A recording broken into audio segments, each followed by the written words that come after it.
rangerforce.com.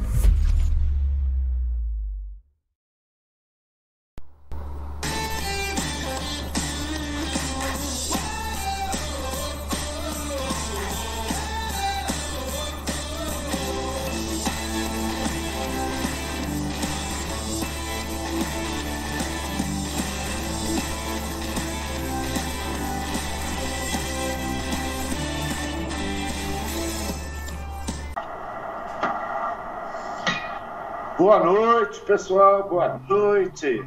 Mais uma vez aqui, Bira e Faria, tá? Ontem eu pisei na bola com o Bira ontem, né? Ele falou, não, Faria, vamos fazer a live mais cedo. Eu falei, vamos, tá?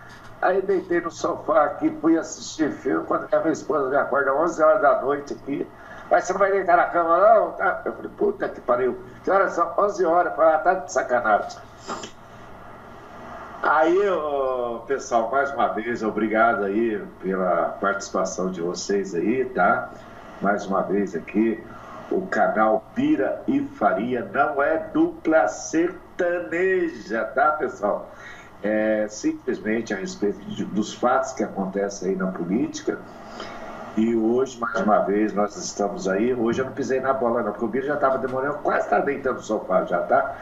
Lá eu não deitei, não, tá? Eu falei, se eu deitar, eu não... Aí o Bira fala que ele trabalhou pra caramba hoje. Eu falo, poxa, Bira, quem trabalhou hoje fui eu. Eu deixei a minha esposa no serviço, fui lá na papelaria, comprei a bandeira do Brasil, fui lá no fundo do meu ateliê, coloquei a moldura que eu tinha lá e ficou essa maravilha aqui, ó, gente. Aqui, ó. O Bira tava me cobrando isso aí, ó, já faz, ó. Um tempão que ele estava me cobrando. Agora eu coloquei no quadro. Então Bira não pode reclamar mais, tá, Bira? Você não pode reclamar mais, tá bom? Pessoal, minha continência aí para o meu amigo Bira. Continência para todos vocês. Deixar o meu amigo aí fazer as suas considerações iniciais, que é importante. E hoje é a quarta live, quarto chapéu, tá? Hoje eu tirei a live só para fazer live de chapéu hoje. É o quarto chapéu que eu estou usando hoje, hein? Valeu! Vai lá, Bira. Bom, primeiro, graças a Deus, você cismou já, né? Deu jeito de colocar uma bandeira aí, que eu venho pedindo faz hora, né? Segundo que aí você dormindo, olha que bonito, você dormindo lá no sofá e eu aqui, ele falou, me avisa no WhatsApp, eu ligando no WhatsApp, liguei, mandei mensagem, liguei, e o caboclo lá roncando. Mas é a vida, né? É a vida. Vamos lá, vamos em frente antes que você durma aí, vamos? Aí eu sou palmeirense, né? Olha, cuidado, hein? Você já falou besteira ontem pra mim. Vocês estão 5 pontos atrás da gente. Eu sou Flamengo até morrer. Vamos lá. Não vamos falar de Flamengo, não. Vamos para as notícias, hein? Pelo amor de Deus. O presidente do Flamengo teve hoje conversando com o presidente da República. Ele estava lá convencendo o presidente para ir para o Flamengo. Vamos lá. Falando no presidente da República, ele está meio indignado com os jornalistas. Vamos ver por quê.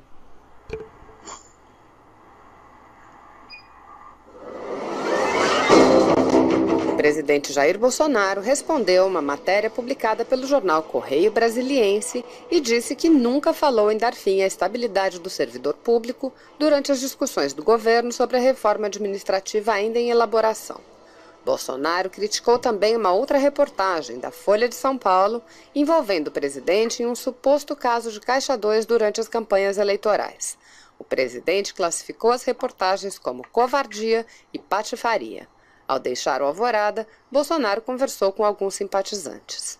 De novo hoje, capa do Correio Brasiliense dizendo que vou acabar com a estabilidade do servidor.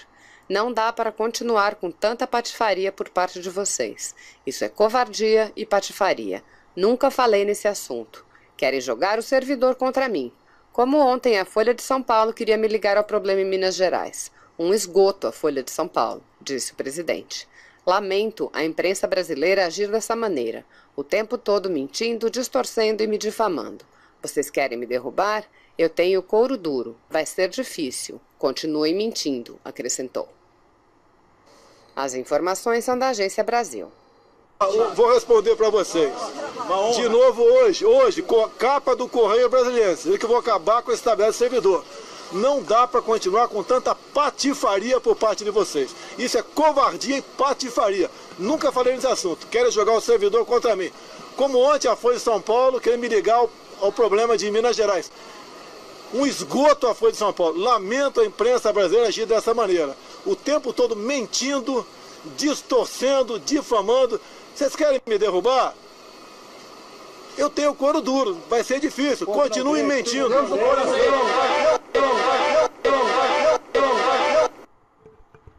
Eu deixei repetir esse... Sabe o que é? Esse aí foi o seguinte, depois que ele falou continue mentindo, eles iam perguntas pra ele. Queriam perguntar, ele deu as costas e saiu, deixou a imprensa falando sozinho. Bem feito pra eles, né? O que você acha disso aí, Faria? Eu vi essa entrevista ali na saída do Bolsonaro da casa dele e concordo com o Bolsonaro. Essa Folha é ridícula. Tudo que ela puder fazer e ela faz para denegrir a imagem do nosso presidente, ela vai continuar fazendo. Vai continuar como a Rede Globo também está fazendo, né? Que eu não entendo, gente. Poxa, sinceramente, em vez desse pessoal querer o bem do país, parece que eles querem a volta do PT, né, Bira? Eles querem a volta do PT, eles querem que o nosso país seja comunista, pelo amor de Deus, gente. Eu já falei para vocês, poxa, nós temos que colocar toda a esperança nossa em Bolsonaro, porque o Bolsonaro está tendo dificuldade de governar, sim, por causa daquela corte que lá ainda estão. Agora, poxa, pelo amor de Deus, né, gente? Nós temos que amparar o nosso presidente, tem que dar apoio para o presidente, e nós temos que aí, ó, cair de pau nessa mídia também comunista aí, tá? O Bolsonaro não falou nada de servidor público, aí a Folha vai lá e coloca uma falsa notícia, que é coisa que ela faz todo dia, né? Aí, poxa, o Bolsonaro já está perdendo a estribeira com esse pessoal aí, e com razão, tá? O Bolsonaro está completamente com razão. Ele está perdendo a estribeira com esse pessoal aí, e com razão, gente. Vai lá, Beira. Eu não vou me estender muito nesse assunto, não, pelo seguinte. Primeiro, é tão ridículo falar sobre isso, né? Por isso que o presidente nem parou para ouvir pergunta nenhuma. Qualquer pergunta que se fizesse ia ser imbecil, né? Primeiro, no porta-voz de ontem, que eu assisto todos os dias, né? O porta-voz ontem, a entrevista com o porta-voz, e hoje de novo, né? Duas vezes perguntou, ele anota já um texto assim, falou assim: o governo Bolsonaro não vai mexer nas aposentadorias, nem na estabilidade dos funcionários públicos de agora. Por quê? Porque é direito adquirido. Tá uma besteira tão grande falar uma besteira dessa. A partir de 10 anos, e mesmo que não tenha 10 anos, acredito eu, salvo o melhor juiz, eu não tenho todos os dados desse assunto, mas salvo o melhor juiz é direito adquirido, entendeu? Você não pode, é que nem ele falar lá, o Bolsonaro aprova pena de morte, artigo 5º da Constituição, é lei pétrea, não se muda, só com uma nova Constituição. Então, também não se muda agora para os próximos, os vindouros, né, para os próximos concursos, pode sim se modificar os planos de carreira. Agora, ele vai cortar tudo? Ninguém sabe ainda. Vou dar um exemplo. A Academia Militar das Agulhas Negras, eu conto como tempo de serviço, entendeu? Agora, o cadete que entra lá é 5 anos que ele não conta como tempo de serviço. Você sabia disso? A AFA, a Academia Militar das Agulhas Negras e Colégio Naval, Escola Naval. Não conta mais. Mas isso vai pegar o beira já? Não. Por quê? Porque isso começou para as pessoas que fizeram o concurso lá atrás. É certo, é errado, é justo, não é justo? Não sei. Tá entendendo? Só sei de uma coisa. Que agora, viu, Faria? Você vai ter um militar da ativa com 40 anos de serviço. 5 de academia, mais 35 de... Aí que a gente chegar no final... Não vai estar aguentando mais. Fora que aumentou o tempo de, por exemplo, jogar na minha época, 19 anos já não estava fora, né? Então agora vai até 21, se não me engano, você pode passar na SpaceX. Na minha época não podia, 19 anos eu não podia. Tanto aumentaram o tempo para concurso para oficial quanto para sargento. Então você vai ter um cara de quase 60 anos lá no final, que é ser tenente-coronel. E não vou ter tempo de reserva ainda. Quer dizer, isso é a atualidade, é o que está aí.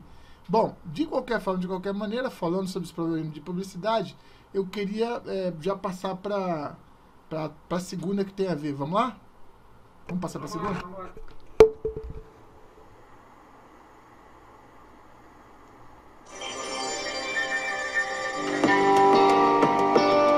É impressionante. As campanhas de fake news difamatórias contra Bolsonaro continuarão até seu último dia de governo. A extrema imprensa esquerdista, que enfrenta a maior crise da história e está demitindo em ritmo acelerado, não aceita a derrota nas últimas eleições e o desmame forçado e segue rumo ao abismo da falência. Totalmente desnorteada em queda livre, cai atirando.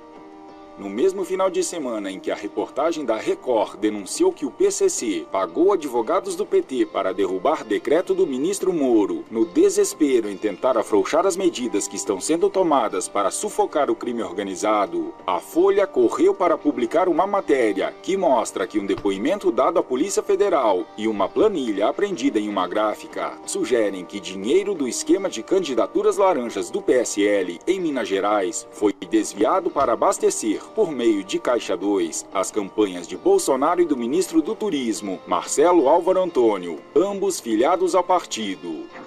Como de costume, a militância canhota utilizou a matéria para a lacração habitual em blogs esquerdistas, tão verdadeiros quanto notas de R$3. O presidente da República reagiu aos ataques do jornal e publicou em seu Twitter: a Folha de São Paulo avançou a todos os limites, transformou-se num panfleto ordinário às causas dos canalhas. Com mentiras já habituais, conseguiram descer às profundezas do esgoto. Na matéria, o tal assessor disse que acha que parte dos valores foi usada para pagar material de campanha de Bolsonaro. Não usei dinheiro do fundo partidário. Foram 1,7 bilhões de reais distribuídos aos partidos. Arrecadei na internet 4 milhões de reais e usei apenas a metade. Tentei doar a sobra de 2 milhões de reais para a Santa Casa de Juiz de Fora, mas a legislação não permitiu. O que mais me surpreende são os patrocinadores que anunciam nesse jornaleco chamado Folha de São Paulo. Fábio Van Karten, chefe da Secretaria Especial de Comunicação Social, SECOM, usou suas redes sociais para criticar a matéria, sugerindo um boicote publicitário a órgãos que veiculam manchetes fraudulentas. Fábio, sem citar a Folha, comentou no Instagram: parte da mídia ecoa fake news, ecoa manchetes escandalosas, perdeu o respeito, a credibilidade e a ética jornalística. Que os anunciantes que fazem a mídia técnica tenham consciência de analisar cada um dos veículos de comunicação para não se associarem a eles, preservando suas marcas. O ministro da Justiça e Segurança Pública, Sérgio Moro, que sabe quais são os reais interesses e como age a extrema imprensa, publicou uma mensagem em sua conta no Twitter, em que rebateu e desmentiu as acusações feitas pelo jornal. Sérgio Moro afirmou que nenhuma irregularidade foi encontrada contra a campanha de Bolsonaro por órgãos como o Ministério Público e a Polícia, que atuaram com independência nas investigações. Como sempre, educadamente, Moro chamou a manchete do jornal de mentirosa. Presidente Jair Bolsonaro fez a campanha presidencial mais barata da história. Manchete da Folha de São Paulo de hoje não reflete a realidade. Nem o delegado, nem o Ministério Público, que atuam com independência, viram algo contra o presidente neste inquérito de Minas. Estes são os fatos. Fica evidente que estamos diante de uma verdadeira guerra da desinformação, onde todas as armas serão usadas para desunir a frágil direita e desviar a atenção para o que está prestes a acontecer. E o FHC, hein? O ex-presidente tucano, com seu ódio habitual, revelado através de entrevistas e palpites nas redes sociais, que sempre tentam atingir o governo que considera inimigo, pois derrotou todo o sistema podre que há décadas vem destruindo a nação, novamente utilizou o Twitter para palpitar sobre a gestão Bolsonaro. Em uma mensagem recheada de maldade, o homem que teve a oportunidade de fazer do Brasil um país melhor, pois governou o país durante 2 mandatos consecutivos, e não passou de mais um dos responsáveis pelo caos que o Brasil se encontra hoje, prova que nem o tempo é capaz de corrigir o seu rancor. O líder tucano comparou o que chamou de violência do governo com a violência dos bandidos, criticou a legítima demissão de funcionários em áreas culturais e convocou a sociedade, sob a qual ele acha que ainda tem alguma influência, para protestar. Escreveu ele: a violência dos bandidos, assim como as do governo, preocupam. Armas nas mãos de bandidos ou de quem não sabe usá-las aumenta o medo. Demitir funcionários em áreas culturais por ideologia repete o desatino. Sem reação, as democracias morrem. Há liberdade para protestar, usemo-la. O que FHC não esperava é que seria humilhado em apenas uma frase, em resposta às suas odiosas palavras. O general Augusto Heleno, indignado com as maldosas provocações, reagiu e mandou o ex-presidente calar a boca. Em resposta à FHC, também na rede social, Heleno foi enfático e escreveu em espanhol: "Por que no te calas?", que significa "por que não fecha a matraca?". Geralmente ninguém dá bola para as asneiras que são publicadas nas redes sociais pelo tucano. Ninguém leva a sério, pois não contribui em absolutamente nada para a melhoria do país. Pelo contrário. Mas desta vez foi diferente e desmoralizante. Cresce o sentimento entre os brasileiros, inclusive no meio militar, de que está cada vez mais escancarado o conluio dos poderes legislativo e judiciário, apoiados por grande parte da tendenciosa grande mídia, que promovem ações constantes que inviabilizam a governabilidade de Bolsonaro, colocando em risco todo o esforço do governo e a esperança da população em resgatar das cinzas petistas esta gigantesca nação destruída por décadas de corrupção e descaso. Em outras palavras, há um movimento detectado por diferentes setores para tentar desestabilizar o governo e causar um caos ainda maior no país. Acho que tá bom, ele tá começando a repetir. Mas que é isso, é isso. Aí a pergunta que fica assim, que eu fico bem preocupado, é porque muitos nessa caminhada aí, ou por algum motivo acreditam que daqui para frente o Bolsonaro vai perder, vamos dizer assim, popularidade, né? Vai desidratar, como o negócio de falar, eu odeio essa frase, desidratou, né? Que negócio de que quem estava hidratado, desidratou. Eu acho isso uma idiotice, né? Mas o que acontece? Então a gente está vendo os oportunistas, presta bem atenção, a gente está vendo os oportunistas que estão olhando assim, olha, eu acho que a onda dele quebrou, né? A onda dele não quebrou ainda não. Ela não quebrou ainda. Muito pelo contrário, não adianta ficar tentando buzinar no nosso ouvido com Ibope, com pesquisa Datafolha, com Folhinha de São Paulo, com Estadinho. Pode, eu não leio esse negócio, rapaz. Eu nem leio isso. Eu leio coisa que vem de Curitiba, né? República de Curitiba, eu leio umas outras coisas que mais decente, né? Do que ficar lendo essas porcarias. Bom, para começar, você pega ali, você quer ver coisa ruim, quer ver coisa que fala mal do presidente, é só abrir o site de notícias do Google. Ali tá todo o resumo de todos os jornais. Foi de São Paulo, foi de São Paulo. Brasil 247. E assim vai, entendeu? Só que o que esses coitados não entenderam até agora é que, e nós vamos falar sobre isso hoje, não é a vontade deles que prevalece, é a nossa vontade que prevalece. Quer falar sobre isso? Não, eu acho que você falou tudo, bicho. Você falou tudo. Podemos ir para a próxima pauta aí. Eu não sei se o áudio dessa pauta tá muito bom, que a carta do Bolsonaro ela revela que a carta que recebeu do vizinho da cela de Adélio se pronuncia sobre o mandante. Mas vou tentar, né? Vamos tentar? Não, coloca aí. Se estiver ruim, eu te falo.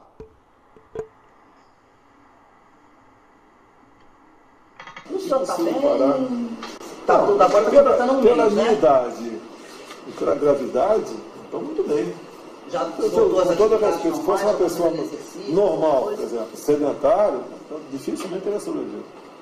Eu já foi um milagre, que se atrasar 5 minutos tinha morrido, porque eu recebi 2,5 litros de sangue, né? Se não tivesse, por coincidência, a equipe reunida lá, e não tivesse um médico que ele realmente, uma iniciativa de abrir a barriga imediatamente, eu tinha essa barra. Eu falei, esse áudio não tá bom, eu peguei esse áudio de você, né? Tá ruim.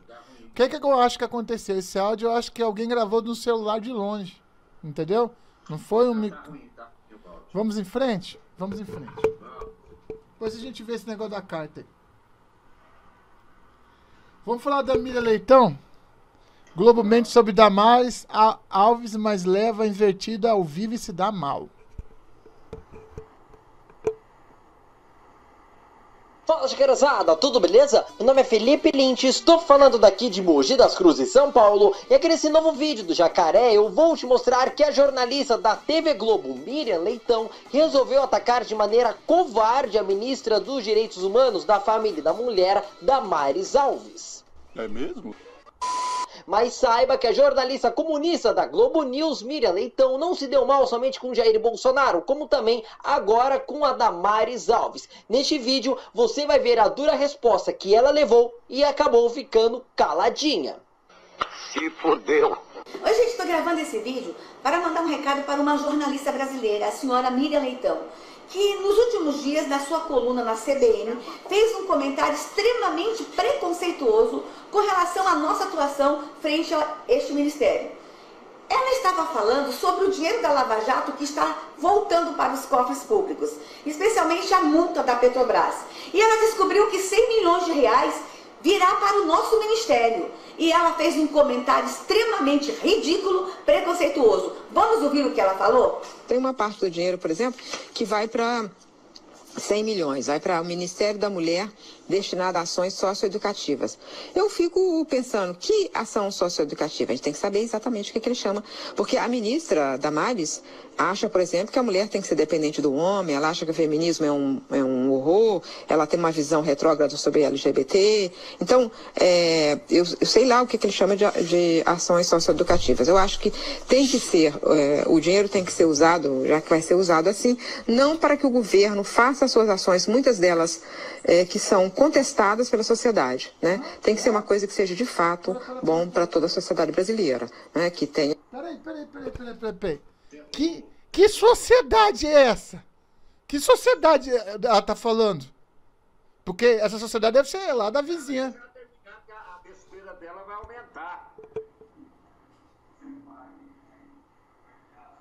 O consenso, que se chegue a um consenso, porque senão pode financiar políticas que são políticas controversas. Eu tenho essa preocupação. Pois é, senhora jornalista, a senhora não sabe o que é uma medida socioeducativa? A senhora não sabe o que são ações socioeducativas? Procure o ECA. Lá no artigo 112 do ECA, está lá dizendo que são medidas socioeducativas. Gente, as medidas socioeducativas, elas são direcionadas aos meninos e meninas em conflito com a lei. Meninos e meninas que cometeram atos infracionais. Entre as medidas socioeducativas, nós temos o sistema meio aberto e nós temos as unidades de acolhimento. Deixa eu lembrar para a senhora jornalista. Lembra das antigas FEBEMs, Fundação Casa? Essas unidades nós chamamos unidades socioeducativas, onde os meninos são acolhidos para cumprir as suas penalidades, as medidas que foram impostas pela Justiça. Infelizmente, os governos que estavam aí no poder, nos últimos anos, não investiram nas medidas socioeducativas do Brasil. E sobrou para quem? Para o governo Bolsonaro, sobrou para quem? Para este ministério. Nós vamos ter que construir nos próximos anos, sabe quantas unidades, senhora jornalista? 62. Nós estamos com um déficit no Brasil de 62 unidades socioeducativas. Hoje, eu tenho mais de 5 mil meninos e meninas que cometeram atos infracionais graves, que não estão recolhidos, que não estão acolhidos em uma unidade socioeducativa. Acolhidos em uma unidade socioeducativa. Eu acredito na transformação do ser humano. Eu acredito que esses meninos podem se recuperar. Estão na rua, cometendo atos infracionais e colocando a vida do cidadão em risco. Estão, inclusive, atentando contra a vida de pessoas nas ruas. Aí a senhora acha que os 100 milhões de reais não pode vir para o nosso ministério para a gente construir as unidades tão somente porque eu sou uma pastora? E a senhora acha que eu odeio gays e que eu persigo mulheres? Senhora jornalista, lhe faltou, sabe o quê? O bom jornalismo. Se não soubesse o que era ações socioeducativas e como eu vou usar esse dinheiro, ligasse para o ministério. Se não quisesse falar comigo, porque eu sou uma pastora, ligasse para a nossa assessoria de comunicação, que eles lhe explicariam aonde estão escritas as medidas socioeducativas. Lhe explicariam, por exemplo, que nós temos o SINASE. Sabe o que é SINASE, senhora jornalista? Sistema Nacional de Atendimento Socioeducativo. Está lá, leia, é só procurar na lei. Agora, senhora jornalista e sociedade, vejam a fatura. Vou precisar construir 62 unidades. Cada unidade custa em torno de 15, 20 milhões. Elas precisam ser construídas seguindo um padrão internacional de segurança. Por exemplo, até um vaso sanitário tem um padrão determinado, ele tem que ser de inox. A pia tem que ser de inox, sabe por quê? Numa briga, numa confusão, numa rebelião, eles não usarem o vaso ou a pia como arma para um machucar o outro. Tem todo um padrão, é uma unidade cara, é uma obra cara. Sabe quanto eu precisaria hoje para construir todas as unidades? Mais de 1 bilhão de reais.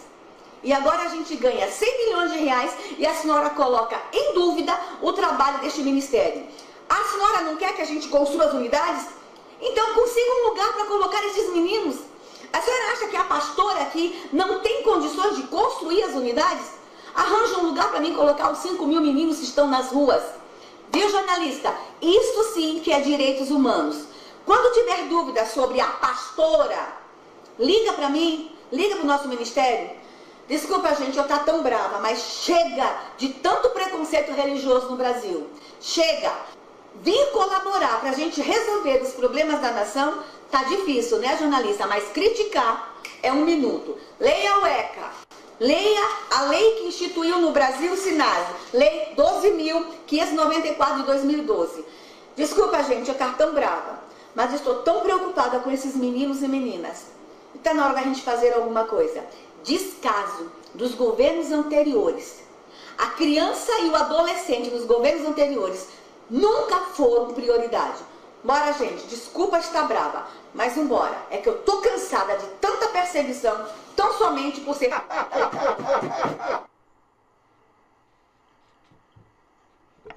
Ela ficou brava. Você viu, né? A ministra Damares deu um puxão de orelha. Fala. A ministra Damares deu um puxão de orelha na Miriam Leitão. Primeiro que é o seguinte, todos nós sabemos que a Miriam Leitão é uma comunista. Ela participou aí das guerrilhas que aconteceram na época em que Dilma também era guerrilheira, tal, né?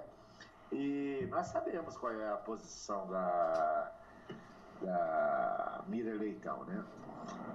Então a Miriam Leitão é aquela jornalista também. Tudo que o governo, o ministro Damares, o governo Bolsonaro for fazer ou está fazendo, ela vai ser contra. Ela vai ser contra, porque ela é uma comunista. Eu já falei isso, eu vou falar de novo. Tudo bem. Você achou legal a puxada de orelha. Mas quem é Miriam Leitão nesse mundo, gente? Pra que ela serve? Pra mim ela não serve pra nada. Não vamos perder tempo discutindo essa mulher, não, rapaz. Entendeu? Isso aí é ela tá preocupada, essa Miriam Leitão tá preocupada que ela vai ficar sem emprego. Você tá vendo? O dia que anunciarem, essa é a última transmissão da TV Rede Bobo. Entendeu? A preocupação dela é essa. Eu me recuso a discutir Miriam Leitão. Eu ouvi a Damares, beleza, ministra, tal. Agora, o que sai, o que não sai da boca da Miriam Leitão, pra mim, ó, tanto faz. O que fala o William Bonner, o que fala o candidato da Globo à presidência da República, é só esgoto, cara. É só esgoto, entendeu? Entendeu? É a mesma coisa que você for agora ali fora, abrir sua tampa do seu esgoto e mexer com uma vara. Você vai, é a mesma coisa que sai da boca deles. Então, não é relevante. Vamos Vamos em frente. Vamos em frente. Vamos em frente, filho. Não, eu tô falando do fundo do meu coração. Eu tô falando do fundo do meu coração. Às vezes nós damos importância para quem não tem mais importância nenhuma. Mas nenhuma mesmo. Entendeu? E a gente perde tempo. Feito? Vamos em frente? Milha, Leitão, pode continuar falando aí. Ninguém tá assistindo. Eu não tô. Vamos para a próxima? Não. Opa. Agora, nós vamos falar aqui agora quem vai falar. Esse cara, eu escuto ele, hein? Agora, é o seguinte, ele vai falar sobre renovação político-partidária e vai falar sobre pragmatismo e fisiologismo. Vamos ver se vocês sabem quem que é que tá falando aqui. Vamos ver se vocês adivinham. Esse cara, eu escuto ele. Vou ter que discordar em termos e justificar minha discordância dizendo o seguinte: muitas dessas siglas mudam de nome para esconder um passado aí, ou um comportamento político não muito favorável. Isso é notório, né? Partidos que mudam e utilizam essa máxima de que o eleitor tem memória curta, eles acreditam piamente nisso, com razão, porque muitas vezes a gente ainda na nossa democracia faz o voto sem saber a vida pregressa do político em quem a gente está votando, sem entender muito a situação partidária na qual ele se insere. São coisas que vão já tornando difíceis uma coisa que não é simples na história do Brasil, né? Essas mudanças de sigla mostram nitidamente isso. São partidos que querem, fora toda a questão de termos mais de 35 siglas aproximadamente, o número vai aí dar conta de mais de 3 dezenas de siglas partidárias no Brasil. O esforço nessa mudança é para dar um ar de algo, para que aquilo pareça novo, olha, novos tempos, novas maneiras de se ver o mundo, mas os métodos continuam comprovadamente os mesmos, a tentativa de mudar para ficar da mesma forma. Mas isso não tem dado certo. A gente vê lá o PDS, que virou PFL, virou DEM agora, tiraram os velhos, colocaram os filhos dos velhos e tal, e o PMDB está indo nesse caminho também. Isso não tem dado certo. É verdade, há a tentativa, mas não tem dado certo, porque a renovação está acontecendo. E, Edgar, o que eu mais ouço nas conversas aqui entre deputados é o seguinte, é de que o mundo mudou, a política mudou e os caciques antigos não perceberam e não estão percebendo o que está acontecendo. Mas a mudança está em curso e de uma maneira muito rápida, né? Uhum. O Caio, você acredita nisso ou é mais uma questão de marketing político mesmo, de siglas que tentam passar uma imagem que não, na verdade, que tenta esconder algo do passado, como eu coloquei para o Trindade? É impossível não fechar com o Zé Maria Trindade nessa, né? A tentativa de mudar para ficar da mesma forma, né? Muito boa essa frase. E a eleição, né, do Baleia Rossi para comandar o MDB, ele é um reflexo do modus operandi do partido. Você vê, né, Edgar, dos 319 votos da Convenção Nacional, 311 foram para a chapa vencedora. Né? Isso dá 97% dos votos. Porque, então aqui a gente tem um apoio maciço ao grupo mais forte, né, a ponto dessa ser uma eleição de chapa única.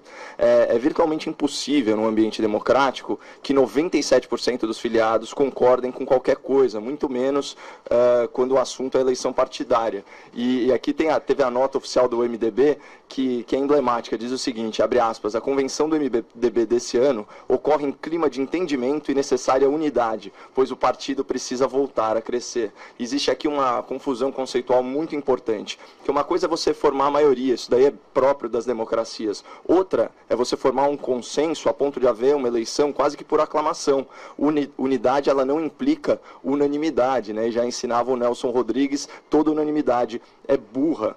Só que essa adesão ao grupo mais forte é a marca do MDB, que é o pragmatismo fisiológico. E o que é atuar de forma pragmática? Você vai sempre nortear sua conduta para objetivos, para resultados práticos. Né? O problema é que muitas vezes isso vai acontecer em detrimento, né, da observância de princípios, de valores, e o pragmatismo ele traz consigo uma ideia de amoralidade que pode muito facilmente descambar para a imoralidade. Fora que fica aí a um passo do utilitarismo autoritarismo e é um pulo do maquiavelismo. Já o fisiologismo, né, aquela troca de vantagens motivada por interesses circunstanciais, né, ele também tem essa dissociação com princípios e valores, né? O político fisiológico, ele não tem nenhum compromisso aí com coerência de ideias. Ele está sempre em busca da satisfação pessoal, né, dos seus interesses políticos, e por isso ele está sempre orbitando as esferas do poder. Ele joga junto com os detentores do poder, independentemente de quem eles sejam e do que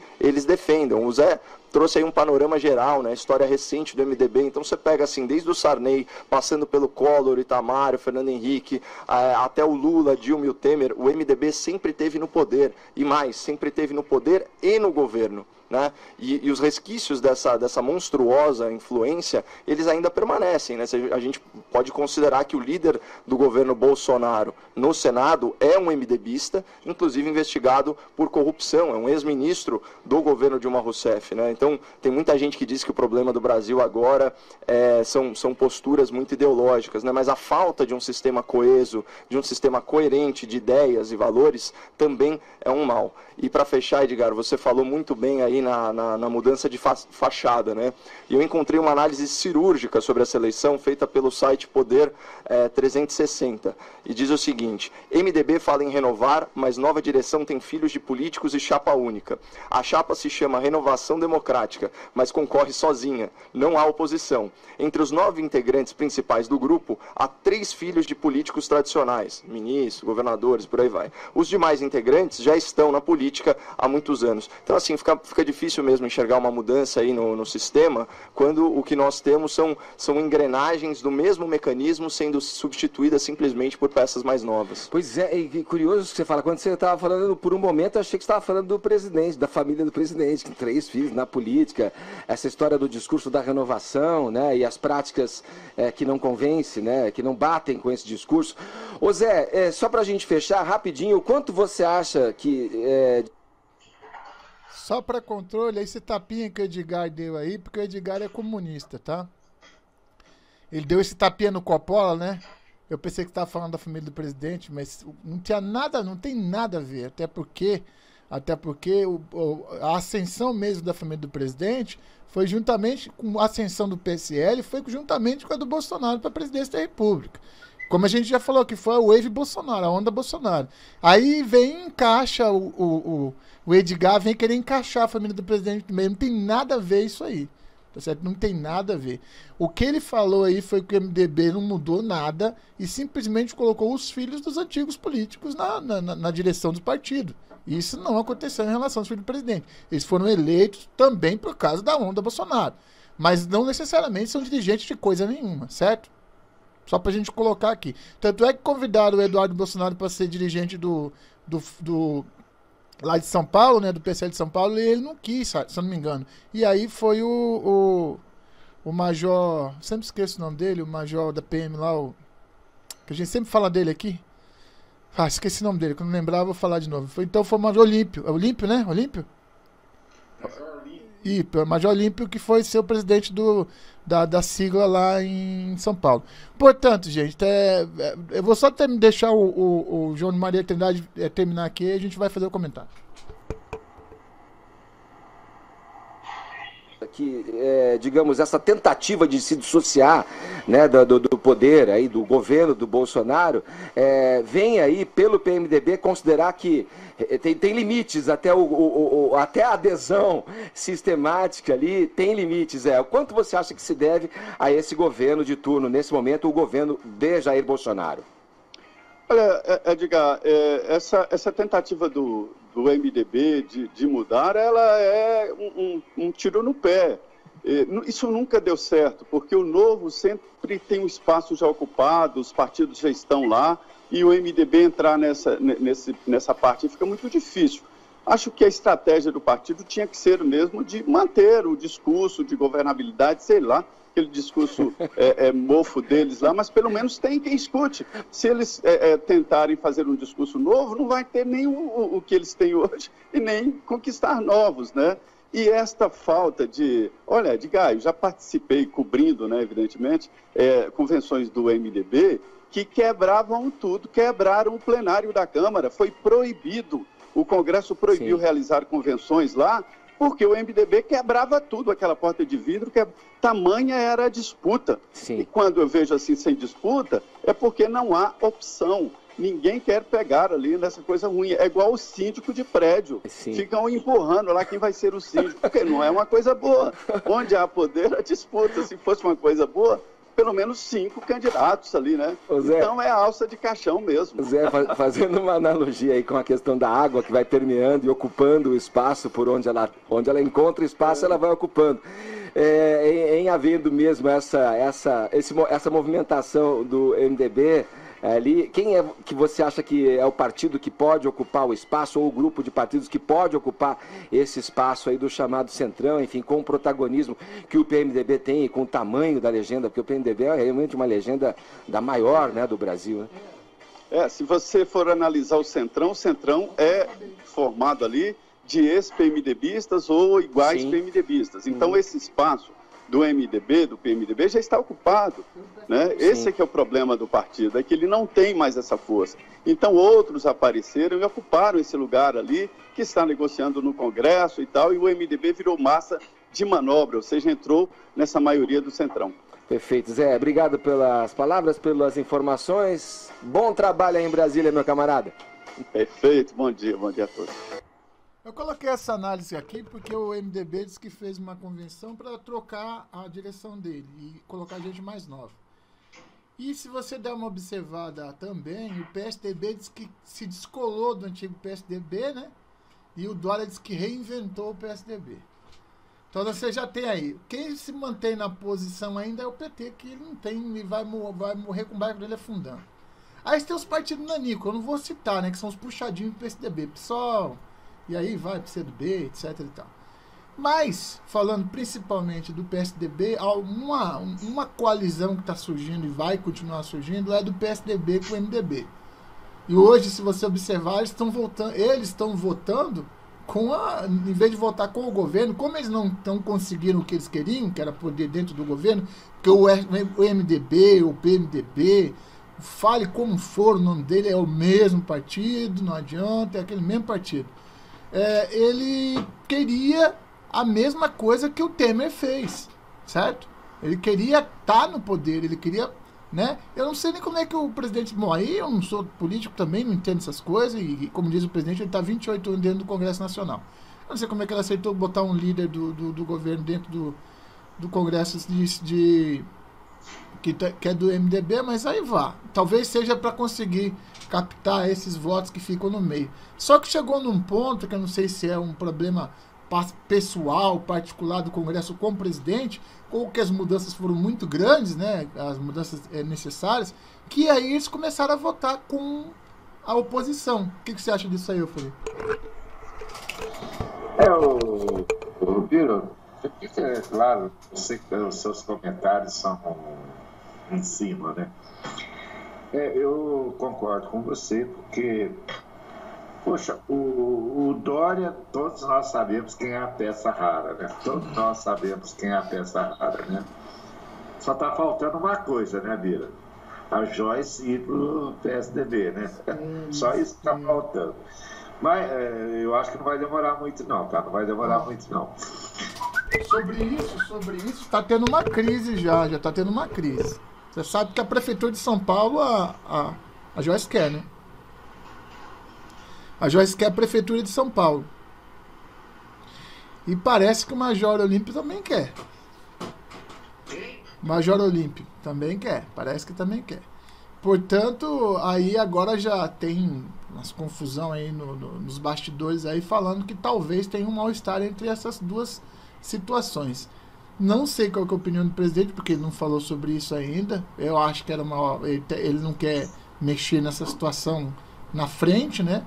Eu não ouvi falar de convenção do PSL aí, já deveria estar se preocupando com as... nós estamos em outubro, cara. Nós estamos em outubro, né? Daqui 12 meses a eleição. Você tá entendendo? Então eu acho que eles já deveriam estar preocupando com isso, porque o PSDB já está bem alinhado, os outros partidos estão bem alinhados, já estão vendo vereador e tudo mais. E o PSL, que é pequeno e que falta gente, inclusive, para votar. Porque quando o Paulo Guedes fala menos Brasília, mais Brasil, eu me apavoro, eu chego a me arrepiar. Por quê? Porque esses recursos foram todos para mão dos municípios. E esses municípios vão estar comandados por quem? Quem que você acha? Vira, eu vou falar uma coisa aqui, não sei se você vai concordar comigo. Mas eu acho o seguinte, quando a pessoa é eleita, vamos dar um exemplo aqui, né? Para senador, no caso, por exemplo, da Joyce. Né? A Joyce é deputada ou senadora? A Joyce é senadora. Quem? A Joyce é senadora, é a líder do governo no Senado. Senadora, tá, senadora. Tá, eu acho o seguinte, outra coisa que teria que mudar na política é o seguinte, você se candidatou para senador, você ganhou a eleição.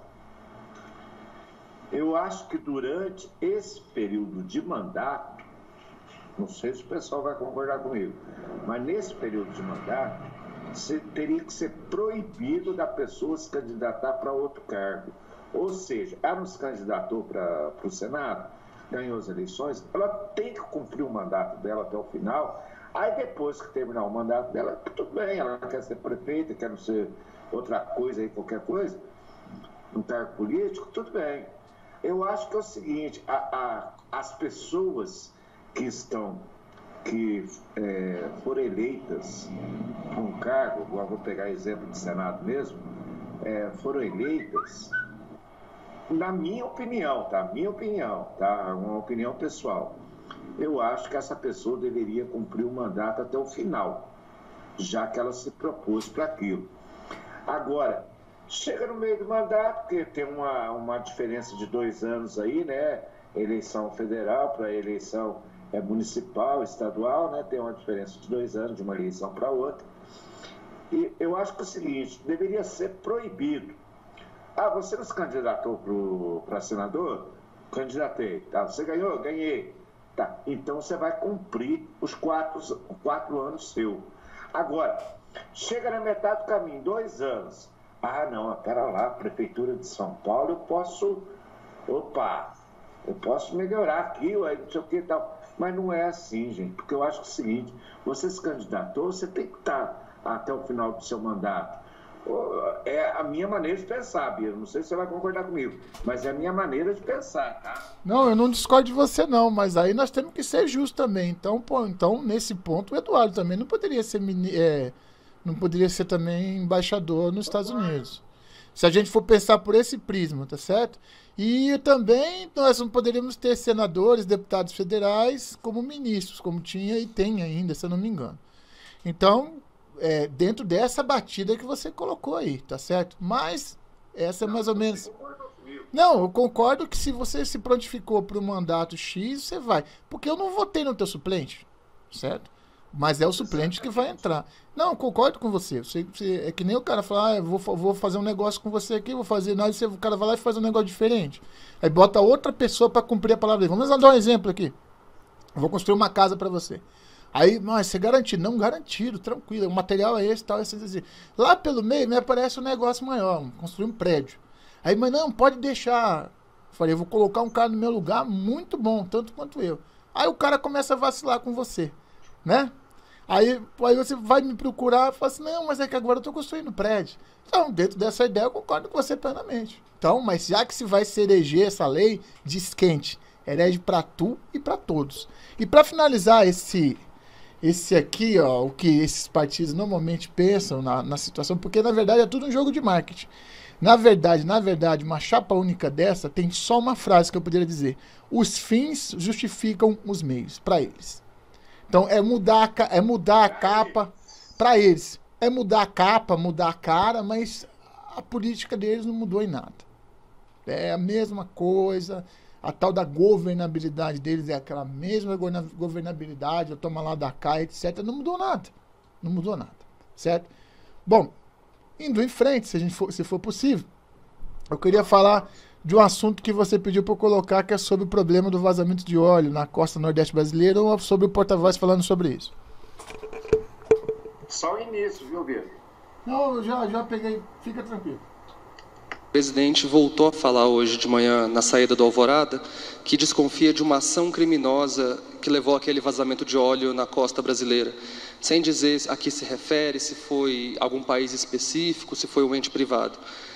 Eu queria saber se, na visão do Planalto, essas menções veladas não causam uma desconfiança, uma insegurança com relação à investigação, e quando que essas suspeitas vão vir a público, se é que elas, de fato, são substanciadas, enfim. O presidente esteve hoje, e alguns de vocês acompanharam, na saída do Alvorada, com o ministro Ricardo Salles, que é o ministro do Meio Ambiente. Ontem, esteve no Ministério da Defesa, participando de uma reunião onde lhe foi apresentado alguns aspectos referentes a essa questão e, igualmente, algumas possibilidades que estão sob investigação do governo brasileiro. No momento, o governo do presidente Bolsonaro não irá se pronunciar com relação à nominação eventual de qualquer que venha a ser o país e atribui responsabilidade para que os ministérios envolvidos no processo possam, no mais curto prazo possível, dar ciência à sociedade deste acidente que vem impactando tão vivamente as costas do Nordeste brasileiro. Bom, então agora vamos fazer uma análise desapaixonada, tá? Qual que é o meu pensamento? Meu pensamento é o seguinte: saber, eles sabem quem foi. Agora, o mais importante do que saber é o que vai fazer para provar. E segundo, qual vai ser... Por exemplo, eu vou falar uma brincadeira, nós estamos colocando aqui, tá? Eu descubro que o Faria me roubou R$100. Um dia eu deixei minha carteira lá, tinha R$1.000, aí o Faria tirou R$100 de lá. O Faria é muito meu amigo, né? Mas ele tirou R$100 da minha carteira. Aí olha aí, eu sabia que tu ia falar, cara. Deixa eu fazer a análise. Aí você descobriu que... Aí você descobriu que o Faria tirou 100 pila da tua carteira. Aí você falou assim: tá, meu amigo, pô, o que tá acontecendo? Não tem outro jeito, a carteira saiu do meu bolso, tava ali. Aí você fica assim: pô, e se eu acusar ele, cara, como é que vai ficar? Você tá entendendo a situação? Entendeu a situação do presidente? Então ele não pode sair levianamente falando que foi país A, B ou C sem ver como geopoliticamente vai se comportar. E não só na política do Brasil, na política nacional, mas também na internacional, você não concorda? Vocês perceberam, né, gente, que o Bira é muito meu amigo, né? Vocês perceberam que o Bira é muito meu amigo, né? É só você. Entendeu? Vocês perceberam, né? Vocês perceberam, né? Mas é que eu tô de sacanagem com o Bira. É que realmente você não pode ser leviano, né, para denunciar um país aí que jogou esse óleo aí nas costas, na costa costeira aí do Nordeste, né? É claro, foi o que o Bira falou aqui, ó. Provavelmente eles sabem quem foram, mas eles não podem divulgar uma coisa sem prova. O Bira deu até o exemplo, né? Eu furtei R$100 da carteira dele.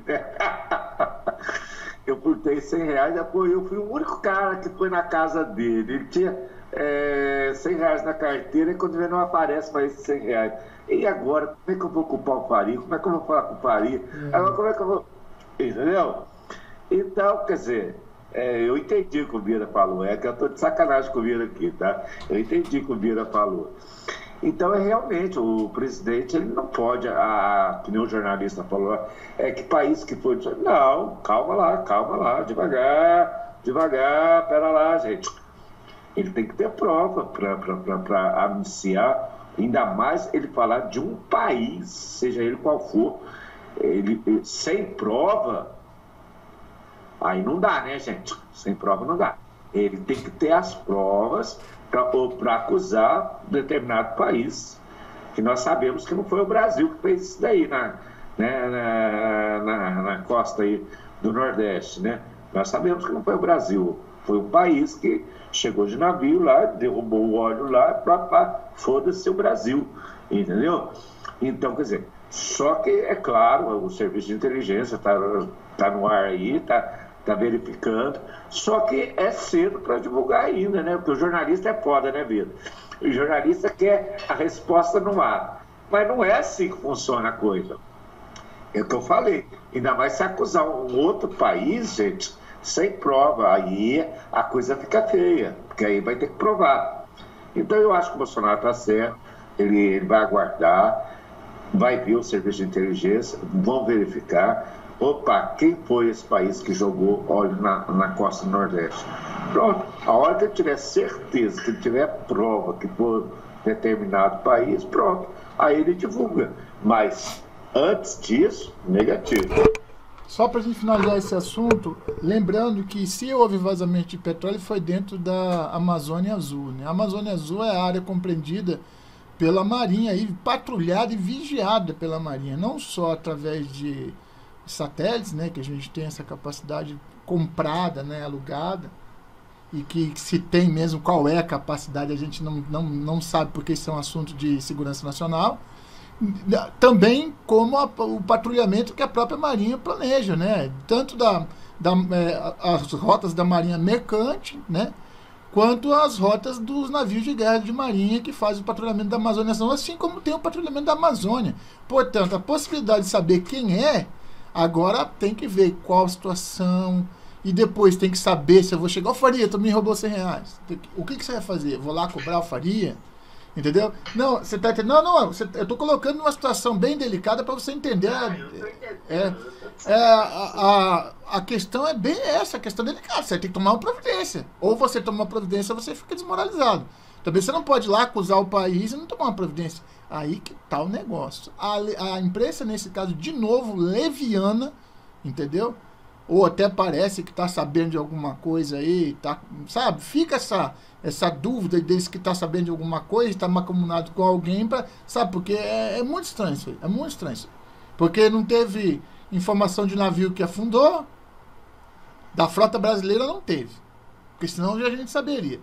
Também todas as rotas são controladas por radares marinhos, né? Aqueles radares que ficam e já identifica que ali tem um navio não identificado, e tem que estar identificado, e tem que ter contato rádio quando entra na Amazônia Azul, entendeu?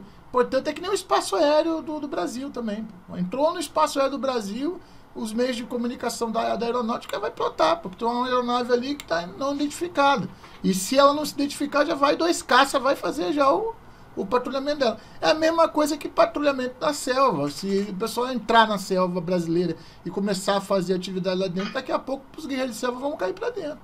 Portanto, saber sabe, mas ter que divulgar no nível nacional ainda não. Satisfeito com essa situação? Vamos embora? Vamos em frente? Vamos em frente.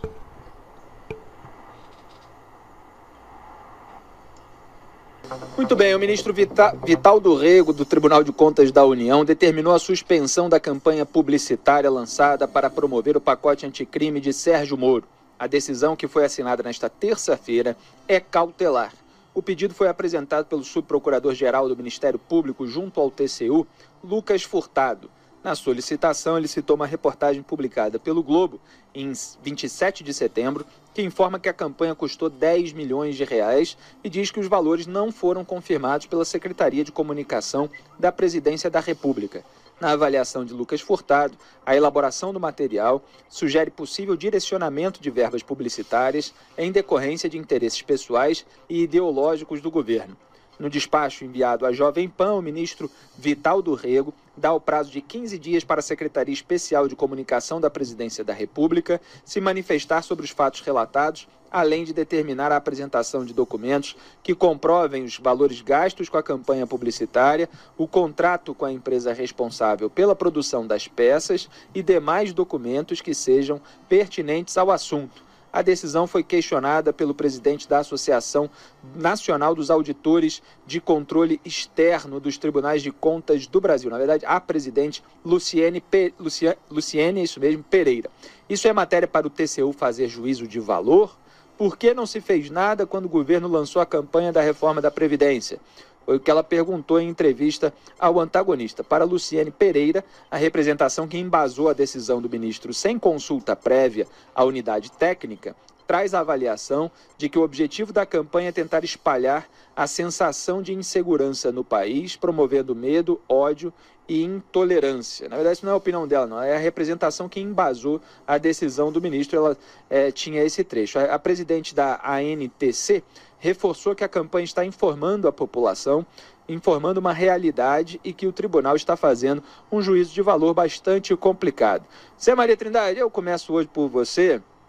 Aí tem uma polêmica interessante, porque gasto público com uma campanha que é feita, na verdade, para tentar aprovar o pacote anticrime no Congresso Nacional. Então é uma campanha para convencer, persuadir ou pressionar, dependendo da maneira que se olhe, os parlamentares a votarem a favor daqueles itens embutidos no pacote enviado pelo ministro da Justiça e Segurança Pública, Sérgio Moro, ao Congresso Nacional. E são gastos públicos, quer dizer, o dinheiro público é para isso, é para um governo fazer campanha para uma medida que ele quer que seja aprovada no Congresso, e aí entra, mas a questão da segurança pública não é uma das prioridades do brasileiro e tal, então vale a pena isso, não vale? Qual é a sua visão?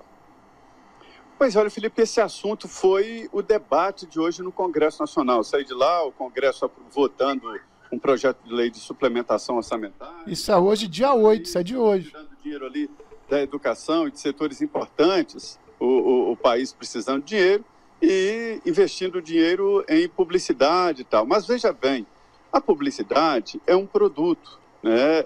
Na verdade, não é uma doação de dinheiro, é um produto, um espaço que se compra em veículos de comunicação em geral para uma campanha. Nós temos aqui em primeira mão exatamente esta decisão do governo de fazer essa campanha. A estratégia é convencer o Congresso Nacional, pressionar, e um convencimento que se chama aqui de fora para dentro. Eu vou cortar aqui, porque nós chegamos a 1 hora, para a gente fazer nossas considerações aí sobre esse assunto, e as outras pautas que nós ainda temos, nós podemos fazer amanhã, tá? Aí eu vou começar delas, tá?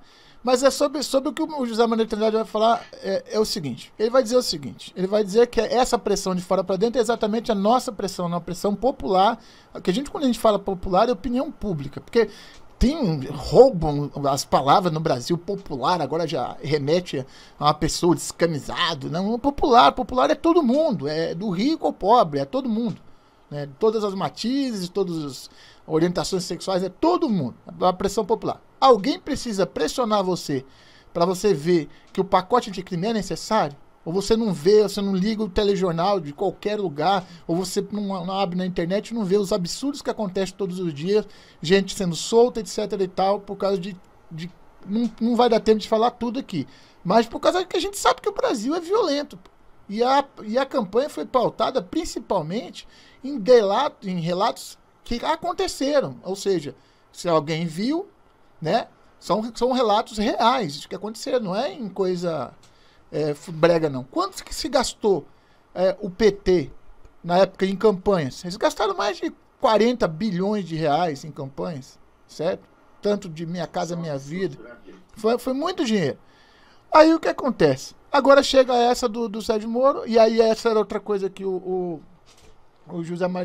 João Maria Trindade ia falar, era sobre o que é esse órgão, né, do Vital do Rego, do ministro Vital do Rego. É um órgão consultor, ele não ele é consultado caso haja uma necessidade de consulta. Ele não se presta para isso, não. Tá? Ele não se presta para isso aqui, não. Então isso aqui foi uma jogada política. Lembrando que esse Vital do Rego, na minha opinião, foi jogada política. Vital do Rego, ele foi senador. Eu não vou dizer por qual partido para não pegar mal aqui e também deixa quieto, né? Porque daqui a pouco tem um processo em cima de mim. Mas ele foi senador, tá certo? Portanto, ele pode ter pautado em cima de dizer que isso leva as pessoas a ver que tem criminalidade no Brasil, a se assustar. O povo já tá mais assustado que o quê, cara? Vai viajar pro Rio de Janeiro, mora ali no Rio de Janeiro pra você ver só. Anda em algum outro lugar mais perigoso, às vezes até no interior, aí tem lugar, o chamado Novo Faroeste, Novo Cangaço, né, que chama Novo Cangaço, as cidades pequenininhas que tem banco, que não tem polícia, os assaltantes chegam, entram, manda na cidade, rouba o banco, leva, detona tudo. Ou seja, gente, isso aí todo mundo já sabe o que ia colocar na campanha. Agora, eu concito vocês, baixem os vídeos das campanhas e publiquem copiosamente na internet e tentem alcançar o máximo de pessoas. Porque se o governo federal não pode, nós podemos. Certo, Faria? Positivo. Como você falou, nós estamos mais de 1 hora aí, né, Bira? Isso. Então, deixar o Bira fazer as considerações finais aqui, depois eu faço. Pode fazer? Pode fazer. Então, pessoal, novamente agradeço aí a atenção de vocês, tá? Agora o Bira vai ficar... pro Leudo Costa, tá? Que ele mandou eu tirar o óculos escuro. Leudo Costa, tá? Eu tô com óculos escuro aqui, tá? Leudo Costa, final de noite aqui, tô tomando a minha geladinha também. Não tomo vinho caro, porque eu não tenho condições de comprar vinho caro, tá? E outra, né? A cervejinha, meu. Ei. Meu dinheiro. E você viaja para os Estados Unidos com dinheiro dos outros, não? Eu nunca fui nos Estados Unidos, rapaz. Eu tô ruim de cachê aqui, ó. Mas eu não quero cachê de ninguém. Então, pessoal, essa é brincadeira, tá? Mas em relação ao Leudo é verdade, tá? Então, hoje eu fiz a 4ª live em relação aí a denúncia, como eu falei. Todo dia à tarde eu tô fazendo uma denúncia de um canal diferente a respeito dele.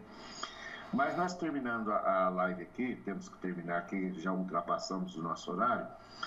Agradeço a atenção de todos vocês aí, mais uma vez, tá? Continência para o meu amigo Bira aqui, continência para todos vocês que vão dispor um tempo aí para nos ouvir, tá?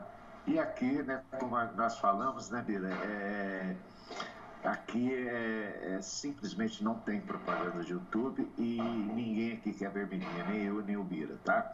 E quando eu termino a live, que é de praxe, né, pessoal?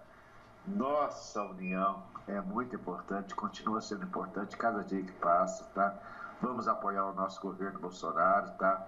Que é a única saída para nós sairmos desse comunismo. E de coração para coração. Um beijo no coração de vocês, com o maior respeito. Amanhã a gente volta. Tchau, pessoal. Obrigado por terem assistido a gente aí. Deixa um likezinho, compartilha, chama alguém. Estamos todos juntos. A gente sempre esquece disso, né? Pessoal, dê like e compartilhe aí, tá ok? E se inscreva no canal Bira Monteiro, tá ok? E no canal Deus, Pátria e Família. Valeu, gente. Até amanhã. Até amanhã. RenderForce.com